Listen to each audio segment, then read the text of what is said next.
right, so for the remainder of the school year, we're going to take our notes not in Cami, but in something called Go Formative.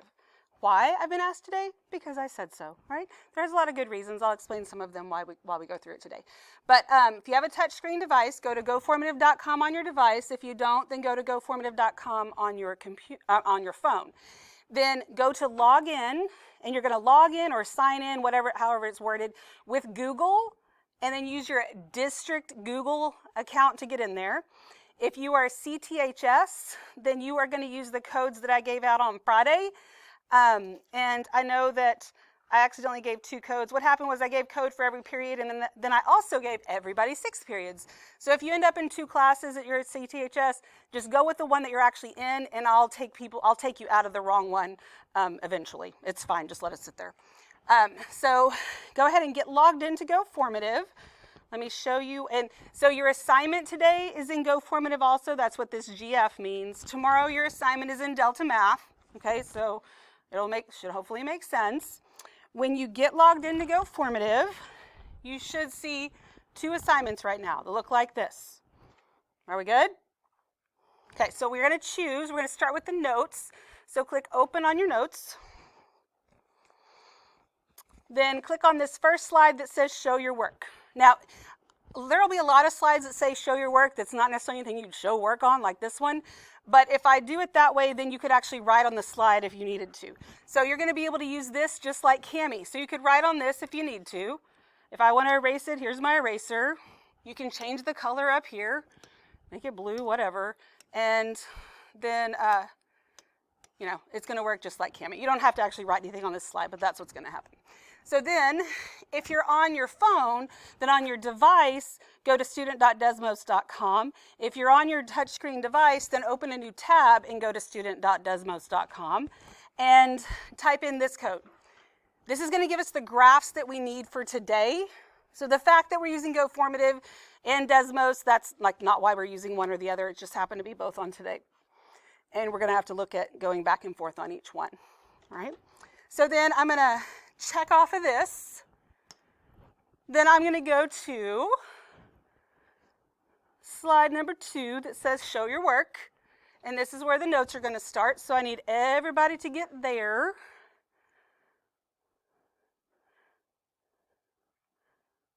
And one of the reasons we're doing Go Formative is because I can see what you're doing and whether or not you're actually on that slide. Okay? All right. Yes, ma'am. Oh, it's not loading. Oh, okay. So are we all here, ready to move on? Now, these are your same notes. They're just chopped up. Mine are going to still look like one big thing, just because there was no need for me to chop mine up. It'd be easier for you to watch, okay? So let me know if you get hung up on something or if you're not sure about something or whatever. We're going to make sure that we all understand what's going on, okay? So it doesn't look like everybody's even on this slide because, again, I can see what you are and are not doing, so make sure you're on that slide. All right, so we're starting limit notation and limits graphically. So this is our intro to calculus. Limits are a huge deal in calculus. And we're going to start with in behavior. This is a warm-up because we've done in behavior like a ton. So we're going to start with something we've already done in the way we've already done it. So it says to give the in behavior of each function. Well, the way we have done this in the past is we would say as x approaches infinity, so as x gets bigger and bigger and bigger, f of x approaches negative infinity. And then we would also say, as x approaches negative infinity, f of x approaches infinity. Does that look familiar? We good with that? That basically is talking about limits. That's not limit notation technically. We need to change, we're going to change our notation up a little bit. But other than that, we should be good. Greg, are you on Go Formative? Oh, it just popped up, sorry. Just making sure that none of us are having issues. Okay, beautiful. And I know if you're doing it on your phone, you can zoom in pretty well. All right, so let's talk about what a limit is. Limit is the concept of a function approaching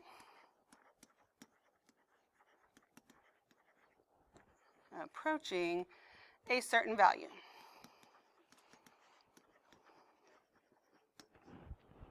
No, I don't think so. I haven't figured out how to do that. He was asking if you, but it doesn't take you to the next slide, does it? It takes you back, right, and then you got to go for it.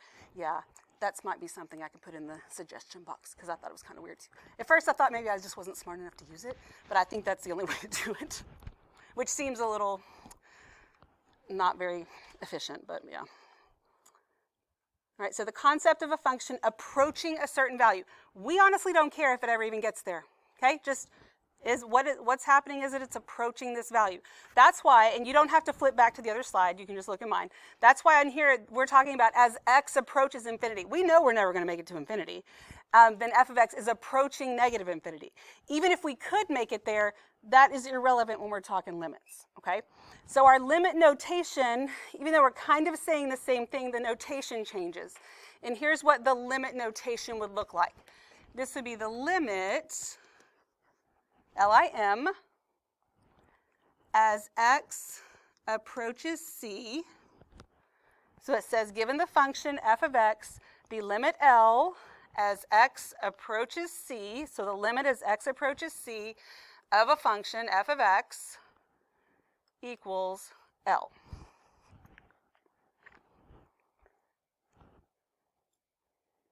So if I wanted to have this, I could say the same thing in limit notation. I could say the limit as x approaches infinity of f of x is negative infinity. It's just a different kind of way to arrange it, because we're going to talk about more than just in behavior.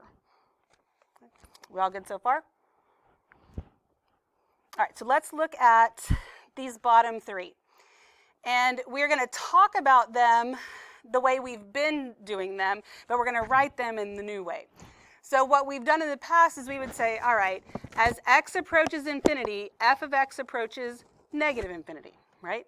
So we're going to change that to the limit as x approaches infinity of f of x, whatever this function is, equals, we're approaching negative infinity. Then for the other side, we'd say the limit as x approaches negative infinity of f of x equals, again, negative infinity.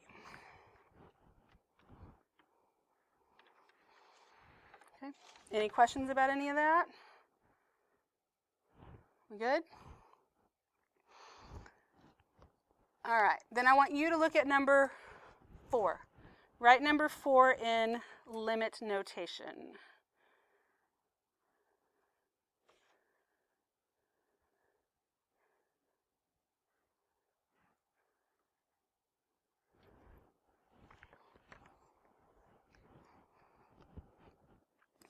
Talking about the in behavior.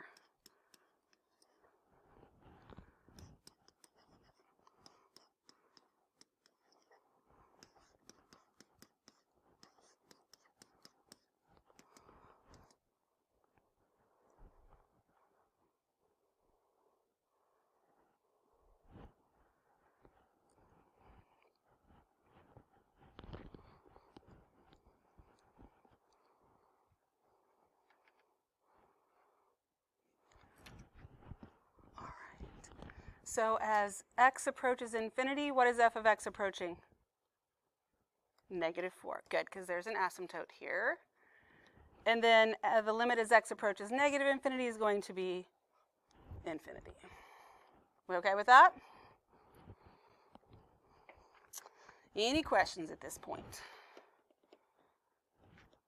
All right. Let's look at the next part. So what if c is a certain value? Like not infinity. We're not just talking in behavior anymore.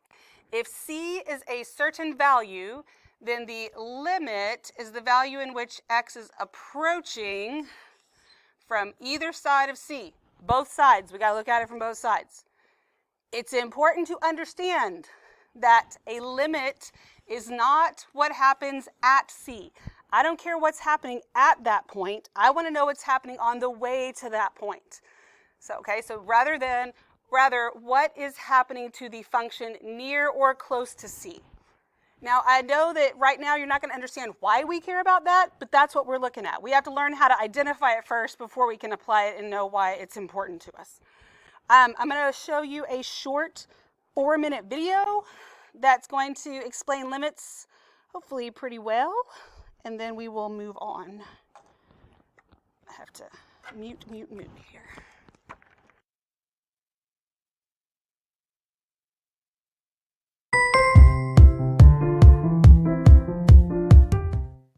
In a general sense, limits allow us to determine what value a function is approaching when we use a particular input. Not necessarily what the function gives us as an output, but rather what value it's getting arbitrarily close to. Let's explain limits using an analogy. Suppose you are watching TV and start getting a massive craving for pizza. Fortunately, you just happen to have some leftover pizza in the kitchen. So you get up from the couch and start heading towards the fridge. In this instance, if someone were to describe where you are going, they would say you are approaching the fridge. They would be confident in their description because as you keep walking, you are getting closer and closer to where the fridge is located. This example is the same thing we want to do with functions. When we take the limit of a function, we are describing where they are going. Let's see an example of this with the function 3x squared minus 1. For this function, I'm really curious what value the function is approaching as I use x values close to the number 2. Let's see this by using some inputs like 1.9, 1.99, and 1.999. When I use these, I get values such as 9.83, 10.8803, and 10.988003. From these values, it appears that the function is approaching 11. So we say that the limit of the function as x approaches 2 is 11. Remember, what I'm really saying here is that we can get arbitrarily close to the number 11. I just have to pick values that are sufficiently close to 2 in order to do it. Now at this point you might be thinking, that's fantastic, but couldn't you have also found the limit simply by plugging 2 into the function? Wouldn't that also give you 11? In this instance, the answer is yes. But the focus with the limit should be on what value it's approaching, and there are some functions where you simply can't plug in a number to find the limit. In other words, they are not always the same. Let's cover this by going back to our pizza analogy. Like before, you've been struck with a craving for pizza. So you are headed towards the fridge for a quick snack.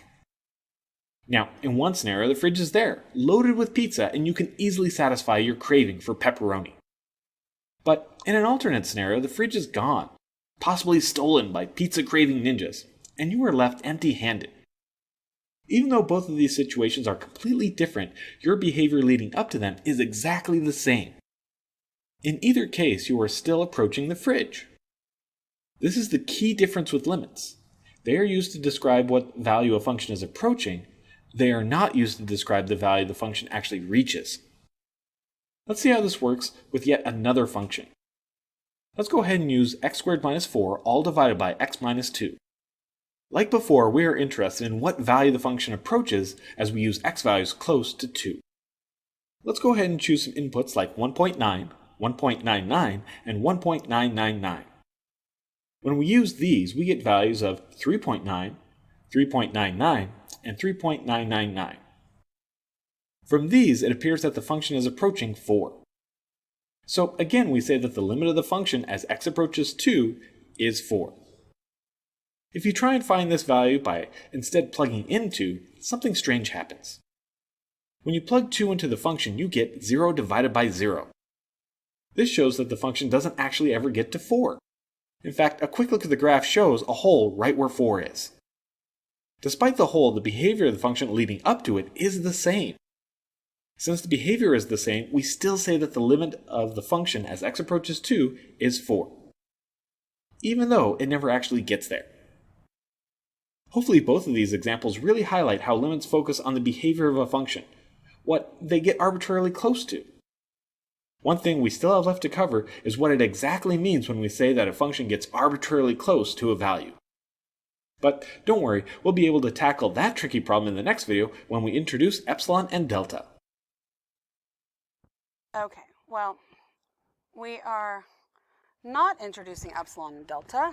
Your calculus teacher will introduce epsilon and delta, but hopefully that kind of gives you a quick overview of limits. You understand what I mean when I'm saying I don't care what happens when you get there.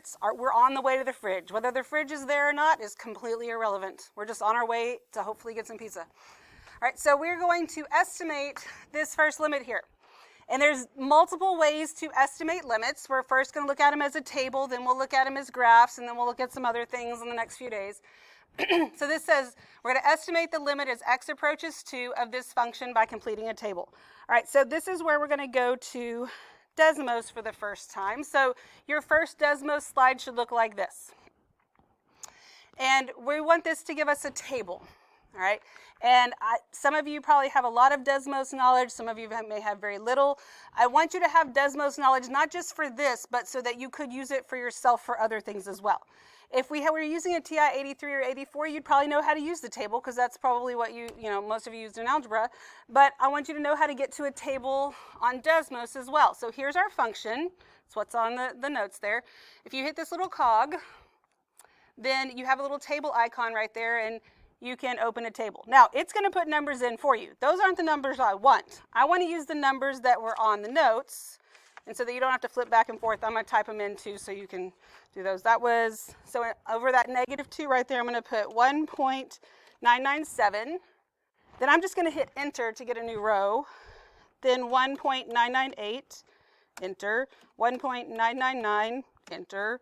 2.001, enter. 2.002, enter. 2.003. Oops, well, that was not what I typed or what I intended to type. Oh my goodness. 002, and then, 2.003, sorry. Okay. And then you can see here, we want to know what happens as it approaches -2. I don't care what happens at -2. We didn't type that in, right? Might have been there, but we weren't typing it in. But you can see as I get closer and closer to 2 when it's getting bigger and bigger and bigger, or when I get closer and closer to 2 as it gets smaller and smaller and smaller, what's happening to those y values looks like they're converging on, would you say -0.75? Okay, and that's it. That's my limit. So the limit as x approaches 2 of that function is -0.75. Let's go ahead and fill in this table just to 3 decimal places. I have that somewhere. So this was -0.752, -0.751, -0.751, -0.750, -0.749, and clearly it was a little bit more obvious what was happening when we had more decimal places because you could see how they were, moving in one direction or the other. So we can use a table. That's one way. Any questions at all? Some of this you're going to be thinking, is it really this easy? The answer is yes, so don't overthink it. You'll be fine. So then it says to estimate each limit using a table or graph. These instructions over here are for like an 83 or 84, but it's really a lot easier in Desmos. And you don't have to use a table. We're going to use the graphs a lot, but as long as you know how to use both, you're good. So let's look at number 5. The limit as x approaches 4. So when I go back to Desmos, and if I click next, these numbers right here are the slide numbers. They don't mean anything. These right here are the numbers that will match up on your notes and on your homework, okay, so that you're not confused. So we're on number 5, and here's that function. It's already in there for me, and I want the limit as x approaches 4. So we could do a table like we just did, or we could click and drag. When you click on this, you get an ordered pair, and you can just start dragging it. Well, I need to zoom out so I can actually get my x to -4. So as I'm doing this, or I'm sorry, +4, as I'm getting to closer and closer to 4, well, actually when I get to 4, I'm at 10, but I need to go from both directions, from the left and from the right. Both times I'm approaching 10, so my limit is 10. And yes, it's that easy.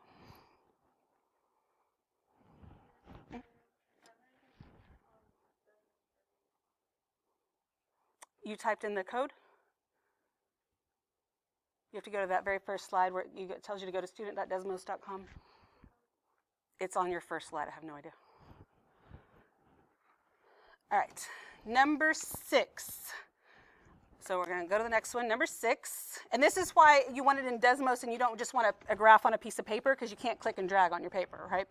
So we want this as x approaches -1. So as I approach from the right, sorry, my pen does not like to slant, and if I don't do it, my hand's in the way. So as I approach, what am I approaching?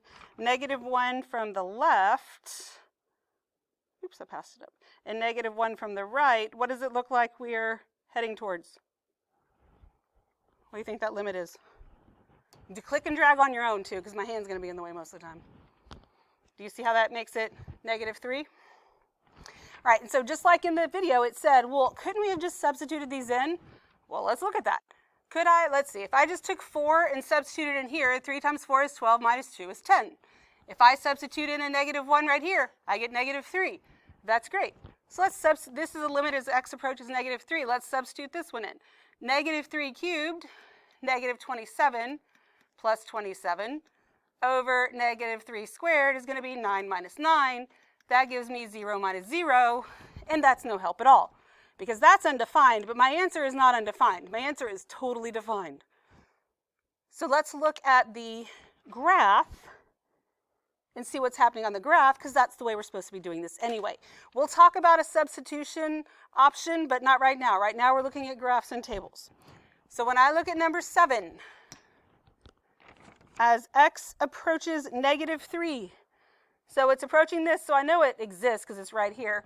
But as I go from the left, and as I go from the right, and if you're not sure, because when I get to -3, it says undefined. If you're not sure, like if you're not confident that you really know what that number is, then you can do a table. And I'm trying to get to -3, so I could do -2. Oops, let's do -2.99999. Couple more 9s, and then I could do -3.0000001, and I'm pretty confident that that's going to converge to -4.5. Would you agree with that? All right, so this is going to be -4.5. This is a rational function. The first thing we did with rationals every time was factor them. So let's factor this. The numerator here is a difference of, it's the sum of cubes. That's something you should be able to factor quickly and accurately. So that first parentheses would be x plus 3. And remember, your sign rules are same, opposite, always positive. Then that would be x squared, 3x would go here, and 9 would go there. Sum of cubes, it's necessary. All over, that's a difference of squares, so I get x plus 3 over x minus 3. Well, once I have that factored, I can cancel these factors out.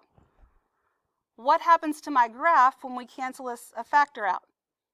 What does it give me? A hole. So that means here, this is telling me I have a hole at x equals -3. That's why I get 0 over 0 when I substitute it in. But so even though at -3 my function is not defined, the limit as it's approaching -4.5. Okay, does that make sense? We good on that? All right, so y'all look at 8, 9, and 10 on your own. 8, 9, and 10.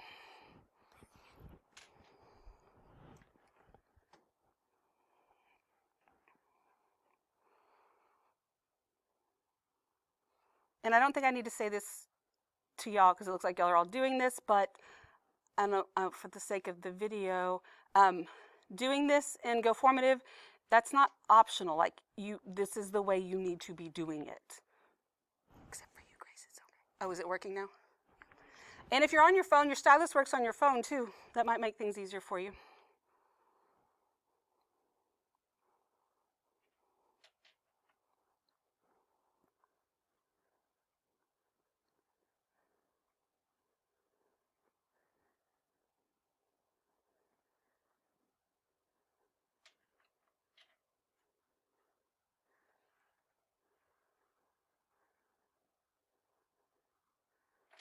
Joelle, doesn't look like you've really been with us for a while.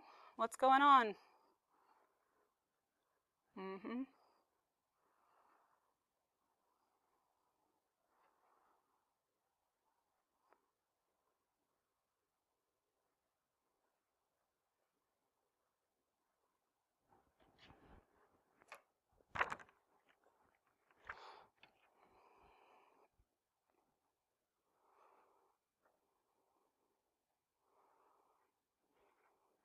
Joelle, we're waiting on you to answer yours, hon.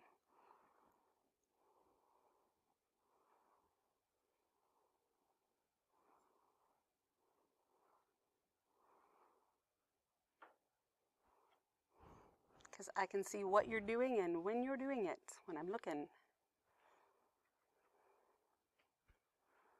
Joelle, you there? Garcia?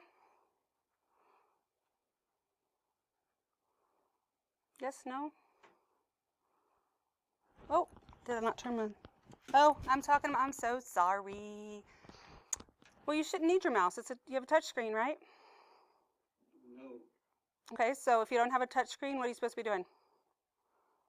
My phone doesn't work. So how were you able to draw those pictures on that one slide?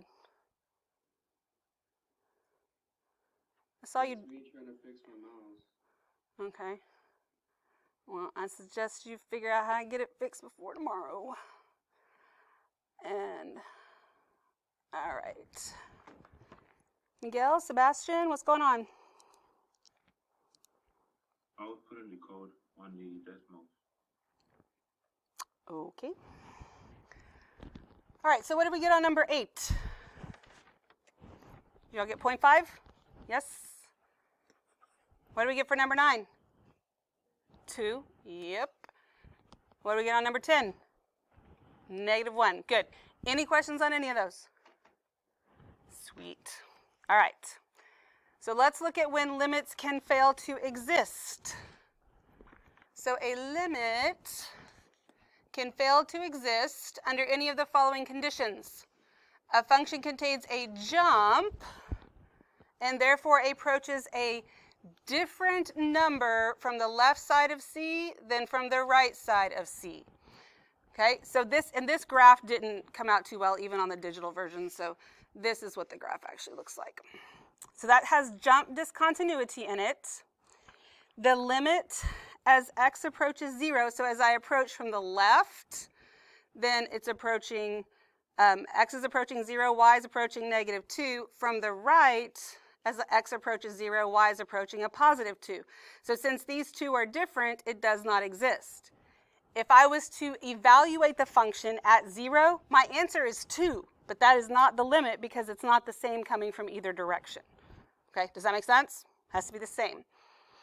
All right, and then the next way, the function contains a vertical asymptote, so here's where a vertical asymptote would be, and therefore increases or decreases without bound as x approaches C.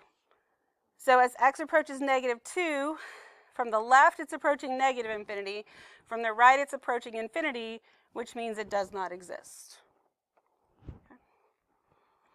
Then the third way is if the function oscillates between two values as x approaches C. So it's not just about the graph oscillating, but this gets crammed closer and closer together as it gets to 0, and all it's doing is jumping back and forth. It's not actually heading towards any number, so that also makes it does not exist. Okay. Any questions about those three? Alrighty. Then let's look at this next part.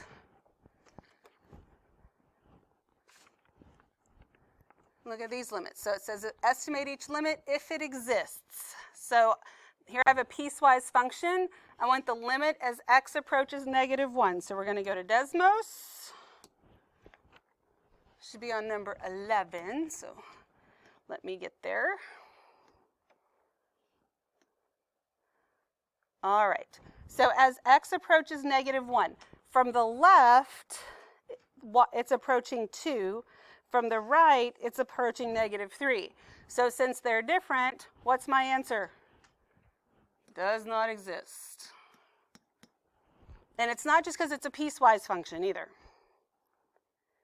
When we go to look at number 12, we want the limit as x approaches 2. So as x approaches 2 from the left, so when I get there it says undefined, looks like it's kind of approaching 6. When I look at it as it approaches from the right, I actually get to 6. So again, clearly it's 6. You could do a table if you wanted to. Either way is fine. But you get 6. Okay? Questions on either one of those? Alrighty. Then we're going to skip 13 and 14, and I want you to do 15 and 16.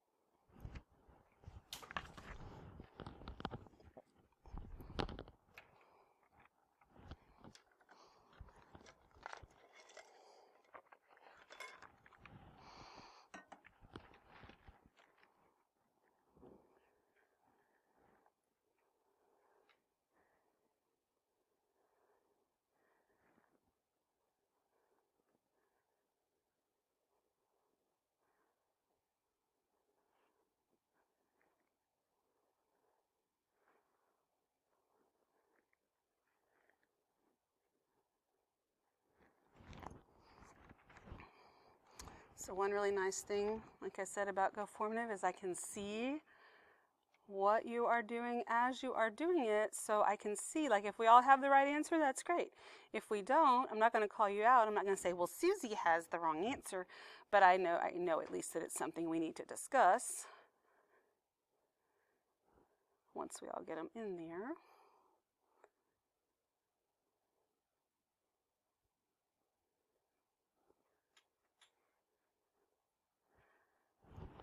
Okay, so let's look at 15, because some of us don't have the right answer in 15.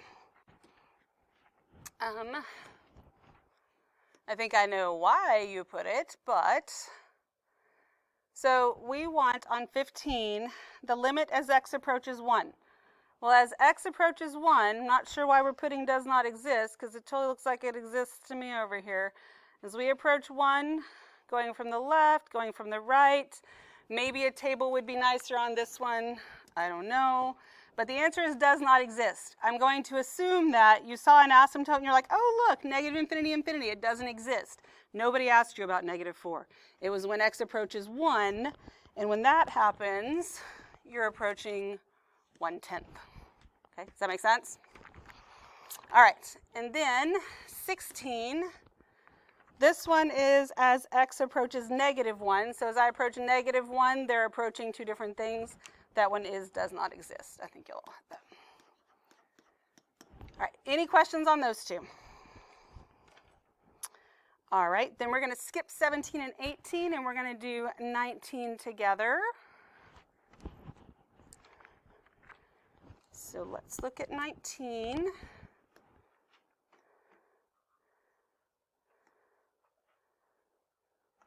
All right, so here, as x approaches 0, what do you think the answer is for 19? Does not exist because the graph is doing what? Oscillating. Very good. And so 19 does not exist. All right, let's look at another trig one. Let's look at number 20. So number 20, now this oscillates, but it's not oscillating at the point that we're trying to look for the limit, because we want the limit here as x approaches 0. It's not jumping back and forth real close to 0. As x approaches 0, from the left and from the right, we get -π4. Any questions about that?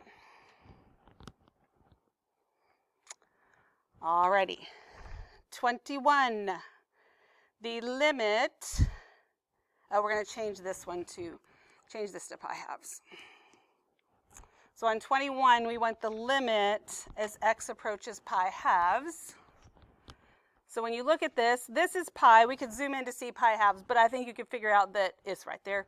And then As x approaches pi halves from both sides, y is approaching 0. Uh-huh. Right, and I'd said mark it out and change it to pi halves. All right, 23. So we're going to skip 22. We're going to go to 23. And I want the limit as x approaches pi halves. So that's where your asymptote would be, right? So from the left, it's going to infinity. From the right, it's going to negative infinity. So what's my answer? Does not exist. Any questions about any of those at this point? Awesome. All right, so let's look at this last little part here. It says, in some cases, the left and right side are both increasing without bound or both decreasing without bound. Okay, increasing without bound, decreasing without bound. That means going to infinity or negative infinity. So then it says, look at the example to the right. Though the limit technically does not exist, okay? It does not exist because we have an asymptote right here, so the limit at 0 does not exist. However, we can describe the limit. So even as we were doing in behavior, one of the reasons we didn't put it in limit notation, because technically the limit doesn't exist because your limit's supposed to be a value and infinity is not a value. But we still need some sort of, but we can describe what's happening at the graph. So as x approaches 0 from the left and from the right, since they're both going to infinity, we're allowed to put infinity as the answer. It's just kind of an understood thing that you get to describe it that way. You may have to describe it in more words in calculus, like the limit is infinity, but it does not exist. It increases without bound or something like that. You might have to justify it a little bit. So let's look at 25. Skip 24, 25. I want the limit as x approaches 0. So from the left, I'm going to negative infinity. From the right, I'm going to negative infinity. So my answer is allowed to be negative infinity. Okay. What questions do you have? Anything at all? Alrighty, so let's talk a little bit more about Go Formative. So where you should be now, you finished all these, right? So you go down here at the end. It says I've only responded to 2 of 15. Yours should say 15 of 15. And then you can submit, just like you're submitting your notes in Cami. It'll say, do you want to exit? The answer is yes. If you got exited accidentally or your computer restarted or whatever, your work is still there. And I can still see what you've done. It's just not officially submitted. Like I would think maybe you weren't done yet or something. Once you do that, you will be back here. And then we're going to click on the homework so we can look at what the homework looks like. Open the homework. And so for the homework, you have another Desmos code. That way, this will give you the graphs for your assignment so that you don't have to type all those in. Then, when it says show your work, they're going to all say show your work just so you can write on the slides. So here, when it says write the end behavior, you have to actually write the answers. This is what I'm grading. Okay? Once you've answered all 3 of those, better than what I did, and click on that. But some of them, it'll say show your work. There's probably no work to be shown on some of them. That's fine. But if you needed to write something, you could write. If I don't make it do that, then you don't have that option. So you figure out what that limit is. The graphs are in Desmos for you. And then you type your answer right here. Does that make sense? If you have an answer blank, that's where you actually type your answer. But you could write it too if you want, but this is what I'm grading here. Then click, then you go on to the next one, and so forth and so on. Okay. It's really easy to use, or I wouldn't be starting it at this point. But do we have any questions on Go Formative? Okay, awesome.